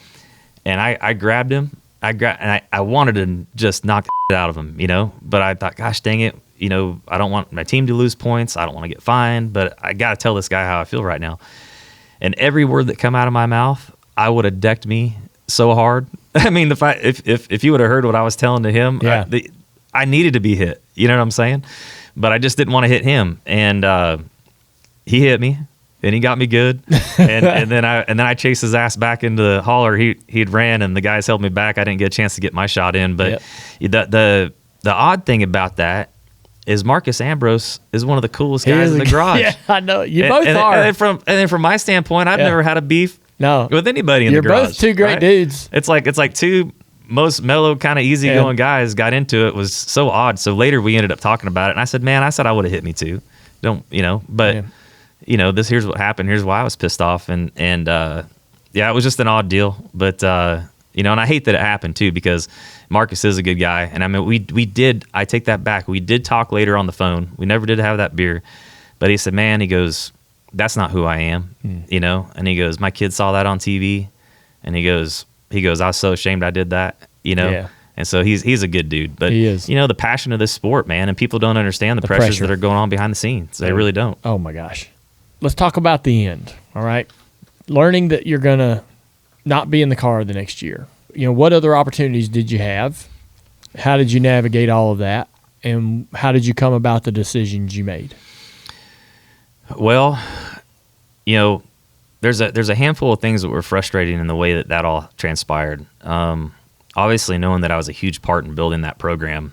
I mean, there was a lot of people that were a big part in building that program, but I was a pretty big part in building that program, and I had a lot of pride in that. Mm-hmm. And I almost felt some ownership to a standpoint at some point, just because I felt like I was a part of that program even more than maybe Bob Germain was at the time, for the amount of time that Booty and I put into it to build it. Yeah. I pushed for us to have a relationship with RCR because I felt like it was the best chance for the value that we were alliance. Damn. Right? Yep. We needed motors. We needed a lot more help. There's no way we're going to do it on our own to make it to the next step. And I pushed really hard for that. And being at RCR before, I knew a lot of the guys there. I felt like I was going to be able to tap into that maybe a little more than some other places. And it was a big help. At first, they weren't quite giving us exactly everything. You know how that works, right? You're not going to get the first part that's built. It's going to go to one of their cars, and then eventually, a few months later, you're going to get it because you're a B program. But it helped our program a lot. Unfortunately, it made it a really good feeder for RCR. For RCR. Yeah. And so Bob Germain came to me one day and said, "Hey, man, Richard called me and." Think he wants to get Ty somewhere and probably discounted engines and other things. They're going to take care of our motors. Yeah. They had like another $1.5 million to bring to the program. And he goes, man, I just, I think for us to grow, this is kind of what we need to do. And I was heartbroken on that deal, Sure. man. I was like, gosh, dang it. I feel like I kind of helped bring that relationship together. And then for that relationship to take it from me was really hard to swallow. And I told Bob, I said, listen, man, I said, I understand why you're doing this financially. I really do. And Ty's a good driver, and I like Ty. I mean, he's a good kid. Mm-hmm. Really is. I mean, he's not a kid anymore, but back then he was a kid, Yes. But I said, listen, you are not going to run any better. I said, you are not increasing your performance by making this decision. And it was nothing against Ty. No. It was just the resources and still the way that thing was ran and the budget that we had, it was going to run kind of similar regardless, right? But I said, I can understand your financial decision you're making. And, he's going to put a couple million in his pocket. And this guy, Bob Germain, I got to hand it to him. He pulled a lot of money out of his own pocket to go racing every single year. Yeah. Even though we had budget, I mean, this guy pulled couple million out of his pocket every year to go racing. Damn. And to let us do what we got to do. So when I went back home that night afterwards and I'm thinking about it in my head and I'm going, here's a man that's invested God knows how much into this sport, into this team. It's probably towards the tail end of his run, right? Yeah. And he has an opportunity to maybe recoup and put a little bit back in his pocket for all the years that he's put in. So I never blamed Bob Germain for that. And I never blamed Richard for trying to find a good spot for Ty. And I never blamed Ty for taking the deal. I would have done the same thing. But it was really hard to swallow. So I think when that happened and I knew that was the last time it was going to be in that car, I saw myself in a car from there on out that was going to be pretty undesirable. Probably not making the money that I should be making. You're going out, even though we love what we're doing. I mean, at the end of the day, you're kind of putting your life on the line going out running these cars. And if you're not making any money, you're away from your family and you're out there running circles in something you don't want to drive. Yeah. What are you doing? Yeah. And really, my wife was kind of key in it because she goes, one day I rolled over in bed and we were waking up one morning and she goes, "You ready to move?" I was like, "What are you talking about?" She goes, "You ready to move? Let's go to Arizona." And I got to say, it was probably one of the best things I ever did. Yeah. Because the last thing I wanted to do was be a guy that was running around in the back of the pack, something I didn't want to drive, away from my family. And I got to tell you, probably the last 8 or 10 years being to be right with my son and my daughter through almost every single thing they do growing up has been probably one of the best decisions I've ever made. You sell everything you have over here? Everything. Moved to Arizona. We moved it. We sold. I had a storage, had a house, a couple other things. We sold everything, picked up and moved. We got 3 Penske trucks. We loaded them up, hooked trailers to the back of them. My dad drove one. I drove one. Donald, my motorhome driver back in the day, drove the other one. How close are you to your family now? My father, or like anyone? Why Arizona? Arizona. Why did you pick where you picked? So I wanted to be back towards the West Coast because I grew up on the West Coast. I didn't want to be in California, even though I love California for various reasons. There's a lot of reasons why I didn't want to be back in California. And, but Trish and I met in Arizona, and I always felt like when I got off the plane at Arizona or even California Speedway, I'd just get off and it felt like home a little bit more, and the fact that Trish and I had met out there, she loved it. She's from South Dakota originally, but she loved Arizona as well. Growing up racing with my dad out in the desert, following him around, there was tons of races that were in Arizona and the Mojave Desert and stuff like that. So it just felt like the right place to be. I wanted to play around in the sand dunes, wanted to play around off-road stuff. Yeah. And I remember one time we were drinking some beer. A bunch of my friends were over at my house drinking some beer, and you drove your two side by side. The sand car. Sand car. Yeah, the sand car. Yeah, it was that Tatum sand car was it I had. Purple? Blue? It was blue and silver. Yeah, God almighty. That thing was out of control. Yeah, we went for a ride in it, didn't we? Yeah. That was prior to the beer drinking time. That was when I first got there. Yeah, that was fun. So you left the stock car world behind. You did not come do a one-off or anything, and you put your roots down in Phoenix, and you got into your sand cars and your hobbies. And what else have you been doing? Raising kids. My dad, my boy Hayden's playing baseball. My daughter's in competitive cheer, and she just won a national championship in Texas, which is just amazing. So proud of those guys. And my boy's full-time baseball. What are you doing? What are you doing with your time? I'm spending time with them. I really am. I mean, that's what we do. And I do a one-off little races here and there. I did last year I went to up in Connecticut at Lime Rock Park and did a little like TA2 race, kind of Pro-Am style event. And Biffle and Newman were there. And some IndyCar guys, Boris said, Danny Sullivan, was in it. Yeah. And so that's the type of stuff that you get to do once you're at a cup that you would have never got to do otherwise. It was just a ton of fun, you know. I did a Porsche Cup race with Jimmy Adams, who owns Featherlight Coaches. He invited me to come run his Porsche at Dakota, which was a lot of fun. I did a race in Mexico City with Michelle Jourdain and Adrian Fernandez and Mark Blundell, Paul Tracy, Max Pappas, and that race was prior to the Formula One race. We were the race before. Yeah, and so that was cool. 300,000 people in the grandstands. That was cool. Didn't you do that damn Robbie Gordon's truck deal once? Yeah, where was that? I did that for about three or four years, and those things were fun. I never was consistent through the whole season. Oh man, but I'd jump in for a race or two. It looked like just chaos. It's some of the most fun ever. and you go, I got to tell you, I've never seen a reaction out of fans like I've ever seen after one of those races. I mean, the energy and the level of the people running back to the pits where the trucks are after the race to like high five you and almost say thank you. That was the coolest freaking thing I've ever seen. I mean, he really had lightning in a bottle there and still kind of does. Yeah. Why that has never completely taken off, I have no idea, because live, there's nothing beating it. Yeah, it was pretty spectacular. Yeah. You decide that you're going to get back in a cup car.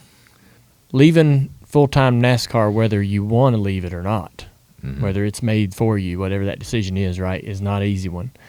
And even though, you went on and you found happiness, comfort, you're content, family, you've got purpose. Why do you want, I know you get 500 start milestones, cool, but you know how this stuff can be. Sure. Was there hesitation? Yeah, I guess if I'm really honest with myself, I'd show up to those races at Phoenix, and those cars would fire up, and they'd go out, and I'd be like, "That dude's still here. Why aren't? Well, I'm not. I used to beat him. Why am I not in that car? Yeah. So there was an itch. Listen, we start racing because we absolutely love it. It's a passion. It's something that's in our heart, in our soul, in our DNA. It makes us who we are in a lot of ways, which it shouldn't. Right? It shouldn't define you, but sometimes it does, right? Because you love it that much. And, when you have a long career, you battle through the ups and downs that it takes to get through this sport, the sponsors that leave, the team owners that maybe you didn't have a good relationship with, the races that didn't go your way. Let's face it, 95% of the time for the majority of us, we're going to go home disappointed that night, right? Yeah.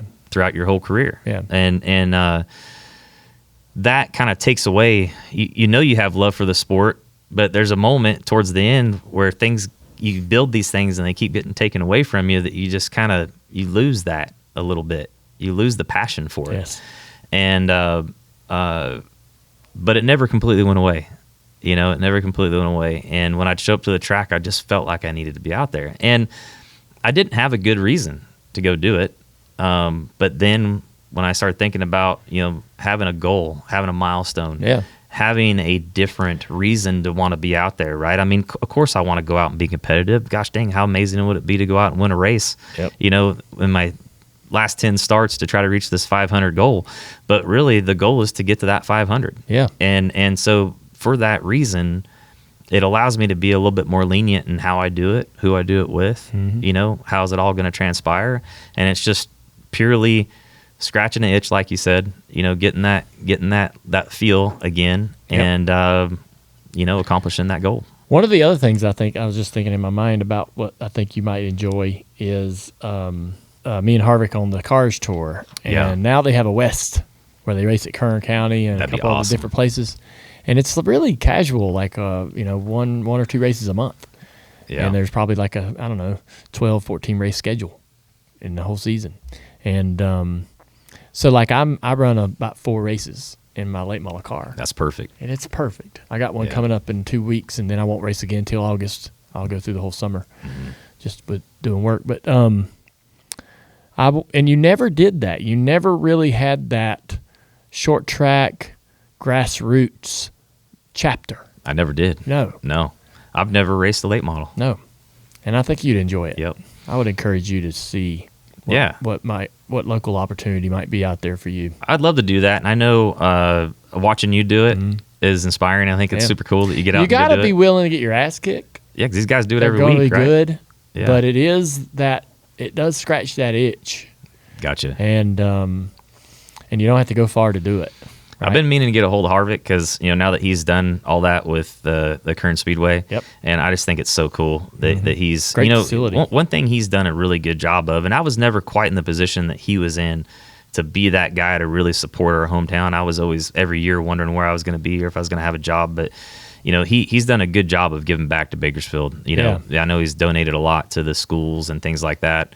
It's neat to see him go back and be a part of that, and try to help revive what always was, a really big racing town. Yeah. And, seeing him run, not too long ago in that car out there was pretty cool. And I'd like to do that too someday. I think you would enjoy it, man. Yeah. All right. Outside of trying to get to 500 starts, how old are your kids? My son Hayden is 13, going to be 14 in May. He ain't got long till he crazy, leaves. Right? Yeah, you got 4 years. Samantha is 16 years old. 2. And driving. Yep. And so they're getting big fast. Getting close. In 5 years, you're going to be an empty nester. That's crazy. 5 years, crazy dude. To think about. That's going to be here and gone. I can't believe. 16 years has gone by like that. Everybody always says that, right? You watch the old guys. Oh, it goes by so fast, and you're like, yeah, whatever. I'm racing. I got stuff to do, and then you realize it goes by like a flash. Man, it's crazy. You're gonna have to start figuring out something to do because you're gonna be sitting at home. Yeah, no, I can't do that. Yeah, no, for sure. They're gonna go off to college. Yeah, oh yeah, yeah. No, it's crazy to think about. They're good kids. You hope and pray that they make good decisions, and you hope that you're instilling the best side of who they can be, and they take it and run with it. And I'm excited to see what their future holds, and that's gonna be a fun chapter too later on in life. But it's gonna be hard to see them leave for sure. When you leave here, when do you go home? I'm sticking around now. I stuck around for this show, which is great. So happy to be here. And then I ended up getting a hold of Marcus Smith, and they're doing a grand opening for that new 10-10s racetrack. That's right. Club track across the way. And they got a few events throughout the weekend, so I'm going to stick around through Sunday. Stay for the weekend. Oh, wow. Yeah, so I'm going to be here for a little while. When you go back home, you go back to Phoenix or Arizona, and you'll just go back to normal life. Go back taking the kids to school, and I'm going to do all I can. I mean, we've raised, there is some people that are interested in doing those races. I know. The challenge is going to be, how do I make that happen? Who is it with? How does it all work out? So hopefully I have those tough decisions and tough things to figure out. I just wonder though, when you get in the car and you get in the car line taking the kids to school, if you'll be sitting there when they're getting ready to hop out of the car and go, damn, I just ran a cup race. Yeah. You know what I mean? It is. It's odd. Because I didn't ever think you were going to come back and do that. No, I had that moment this morning. I was sitting there getting ready to go. I was at Jimmy's house. I've been there a few times, over the years after racing. And I was like, damn, I just won a cup race. I just did that yesterday. Yeah. Yeah, that was fun.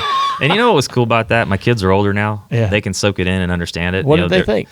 They thought it was pretty cool. Yeah. I could really tell that they understand now a lot more about what I did for so many years, and that was cool to see. And I was really blown. I know I said this already, but I was just blown away by the fans. Yeah. I mean, I can't believe the amount of old cars I signed. I did a little appearance with Bob Pockris outside. He calls it a tweet up. Yep. I went and did that you deal. Did that? And yeah, there was a bunch of people. You volunteered to do that. Yeah. Yeah. Well, I wanted to do it. Yeah, no, I'm saying. That's not a sponsorship or an ask. Yeah, you appreciate that stuff now. Yeah, before it was an obligation, right? Because you're so busy doing all this stuff, and it was one more thing you had to do. And I always appreciated it, but not fully. And I appreciated the fans this weekend a lot. Their support. It was super cool. And I think for my kids to see that was rewarding for me, for them to see that their dad built something over the years that people appreciated and wanted to be a part of. And that was cool. And then one thing I would like to comment on too, prior to leaving here, is, you know, you've always been a great friend. I know there's a period of time where we didn't, you know, spend a whole lot of time together. They kind of went our separate ways. Stuff was going on.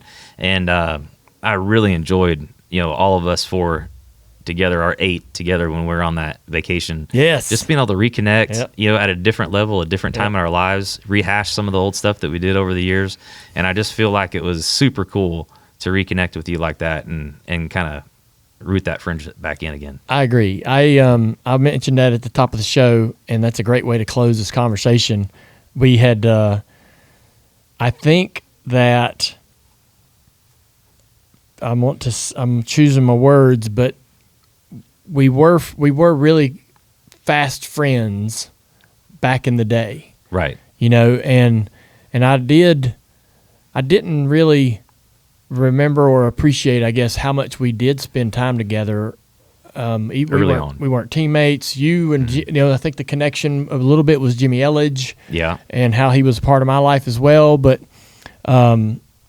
we just like to do the same things and go to the same places and drink beer and hang out. And then spend time out on the lake. We always go back to your place after the races and have then a good time.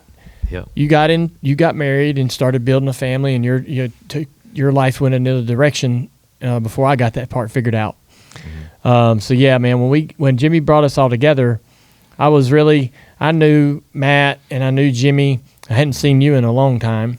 Right. But again, man, you were kind of like the glue that held the whole trip together. You and your wife both were this sort of great energy that you would kind of be this tone setter, I suppose, every morning. I remember coming down, I forget what day it was. It was one of our first days in London, and we had been pretty hard in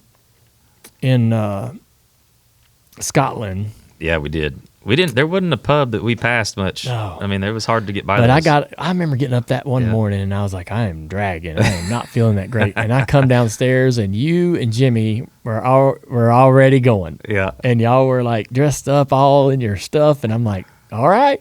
Get back on the saddle, I thought man. I was the one that, would be the one that would be running. Yeah. But it was impressive, man. And you got such a great attitude. You got a really great personality. You're a good dude. You care about everybody. You want everybody to be having a good time. If you see anybody that's down or a little, you're always the first person to ask, is everything okay? Is there anything I can do?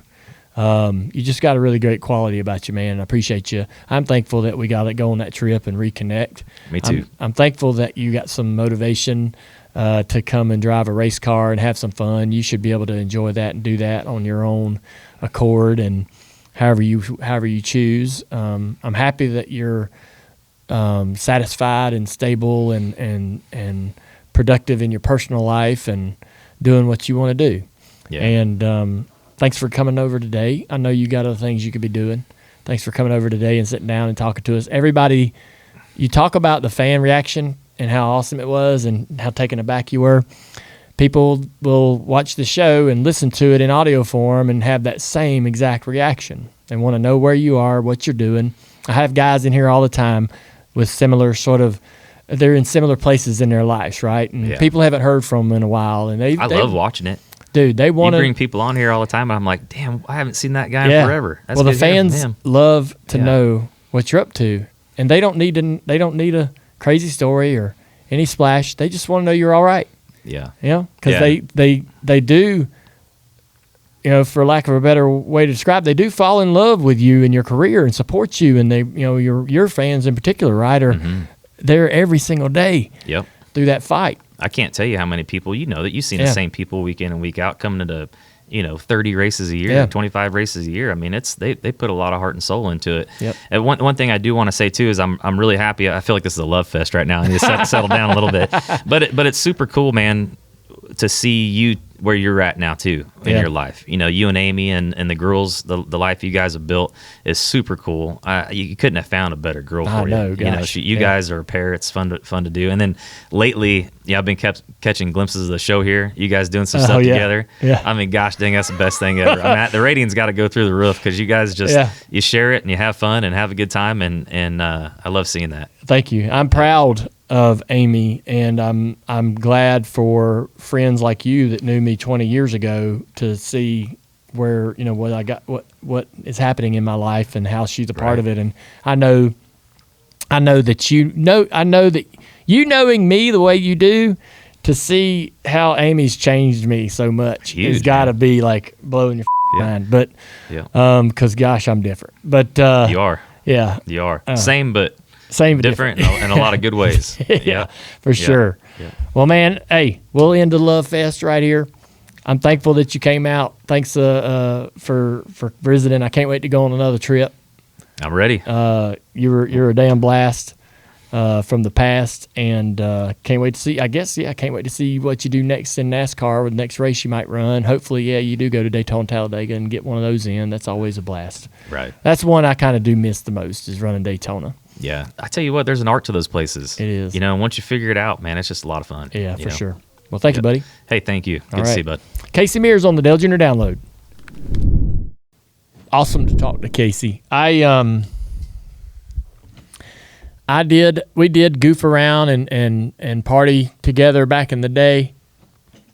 And I'll say this, man, when we were younger and we were in the middle of our racing careers, 2005, 6, 7, and so forth, man, a lot of times when you go into a midweek social function, bar, party, whatever it is, and you see the other drivers, even some of your friends, man, y'all all got to be too damn cool for school. All the time. What you doing? What you doing? I don't know. What you doing? You know, you got this damn, I don't know, you got this ego. But Casey never was like that. Every time I ever saw Casey, he greeted you the same way. Big smile. Hey, big smile. What you doing? High five, whatever. And he didn't have much of an ego at all. You know, I think race car drivers really can't help it, but get some sort of an ego.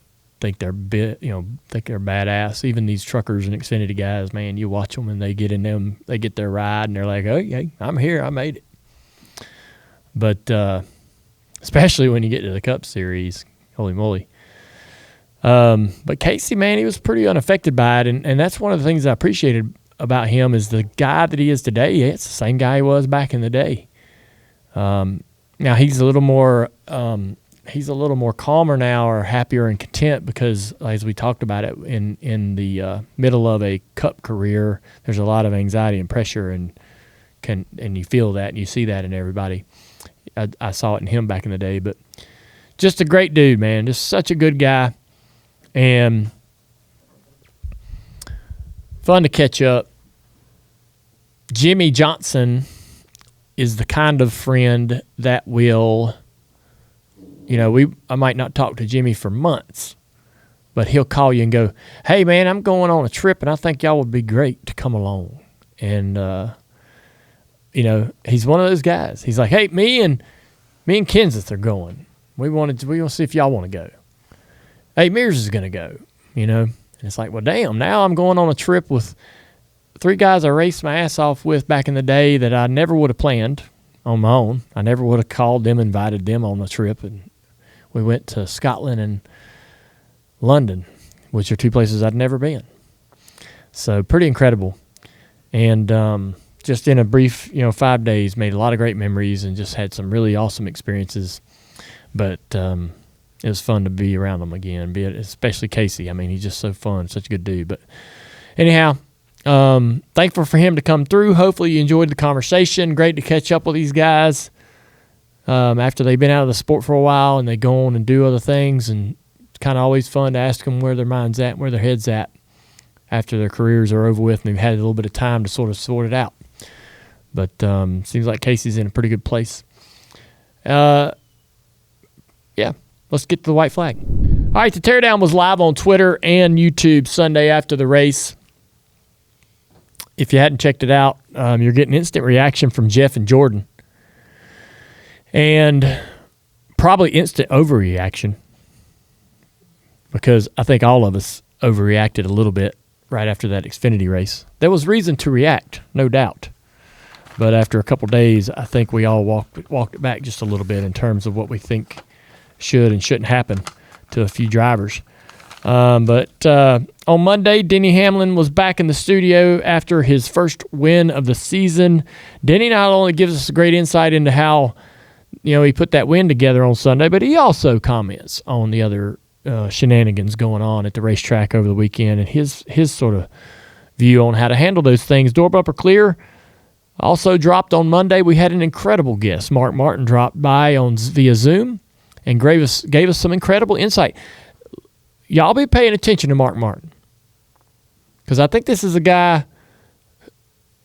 who is trying to find his lane as a contributor in the current landscape of whether it be podcasting or YouTube or what have you. I feel like Kenny Wallace came in and did what he did, and you saw Rick Mass and now Schrader and all these guys, man, they are watching this stuff, and I think Mark Martin's like, I got a little something to say. And so, Mark, thank you for joining us this week on Door Bumper Clear. Yesterday, me and TJ talked a lot about our thoughts about the race weekend and the upcoming race at Darlington on Dirty Air. You want to check that out.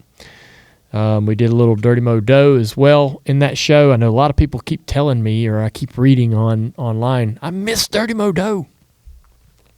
Well, it still lives inside of the Tuesday Dirty Air show, and we're still working on giving you the best content we can in that segment. We want to be able to really, truly feed you something that you feel is useful, and that is a work in progress, but I have some big high hopes for the Dirty Mo Doe segment. Today also coming out is Herm and Schrader and Speed Street with Connor Daly. And then tomorrow, Bless Your Heart with my wife Amy, another show. That one's as much fun as you could possibly have, I think, podcasting. I'm loving the feedback that we're getting. Keep the feedback coming, because not only is it fun to read y'all's comments and how hysterical or silly or funny you might find some of the things we talk about, but the feedback is also something that, if positive and if helpful, I take to Amy. She's not going to seek that out herself because she's pretty nervous about it, but when I start to tell her, hey, I read some good feedback, she is absolutely curious as to what you were saying about the show and how there's people even that are like, look, it's not my cup of tea, but I'm glad they're offering some sort of a lifestyle piece of content, because a lot of people are kind of glad we've moved a lot of the lifestyle stuff out of the Tuesday Dirty Air show, and now that's kind of where some of that lives on Bless Your Heart. Because trust me, a lot of guys that tune in, or a lot of listeners that tune in for Tuesday want to hear race reaction. That's what they want. They don't want to listen to what the hell we did Tuesday and some crazy thing that happened in our lives. So that's where things are going to live on Bless Your Heart on Thursdays, and Amy's really enjoying being the host of that show, and we're loving the excitement and growth around it. Don't forget to head over to shop.dirtymomedia.com. That's a website. shop.dirtymomedia.com. Long website. My apologies. But if you want awesome hats and shirts and sweatshirts of all of our podcasts from Dirty Mo Media, if you're a big fan of, Denny's show, or you're a big fan of Door Bumper Clear, or maybe you listen to Bless Your Heart, you can get dedicated merch for each of the shows. And I will tell you, I don't think any of the other hosts are that involved in the creativity like Amy is. So the Bless Your Heart stuff, she's got her hands on it. The whole team over at Dirty Mo Media are putting together some great pieces for every show. Go to shop.dirtymomedia, 3 more words, .com. It's a mouthful. Enjoy the show, and we'll see you. I guess I'll see y'all Thursday on Bless Your Heart.